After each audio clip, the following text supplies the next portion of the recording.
In today's video, I'm going to show you exactly how to mask in Figma in a quick and simple way.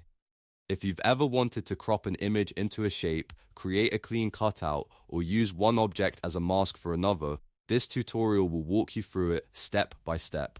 This is one of those essential Figma skills that can instantly make your designs look more polished and professional.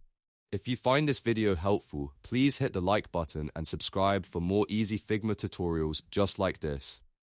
Alright, let's jump right in. The first thing you need to understand is the layer order.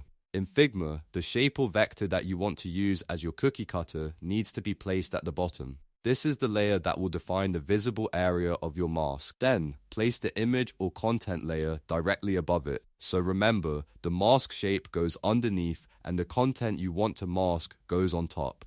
Once your layers are positioned correctly, the next step is to select both layers. You can do this by holding down the Shift key and clicking on the shape layer and the content layer. Make sure both are selected before moving on, because the mask will only work properly when both layers are included in the selection.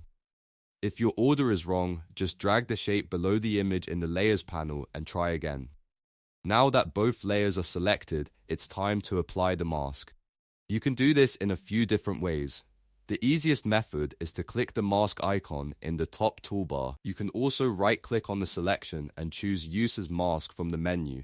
And if you prefer keyboard shortcuts, use Ctrl plus Alt plus M on Windows or Command plus Option plus M on Mac. Once you apply the mask, Figma will instantly use the bottom shape to hide everything outside of it. Your image or content will now only show through the visible area of that shape, giving you a clean masked result. If you want to adjust it, you can still move the content inside the mask or resize the shape until it looks perfect.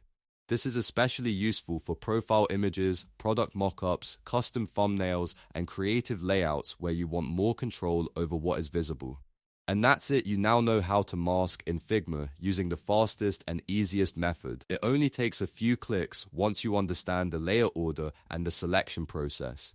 If this tutorial helped you out, make sure to like this video and subscribe for more Figma tips, design tricks, and beginner-friendly tutorials. Thanks for watching, and I'll see you in the next one.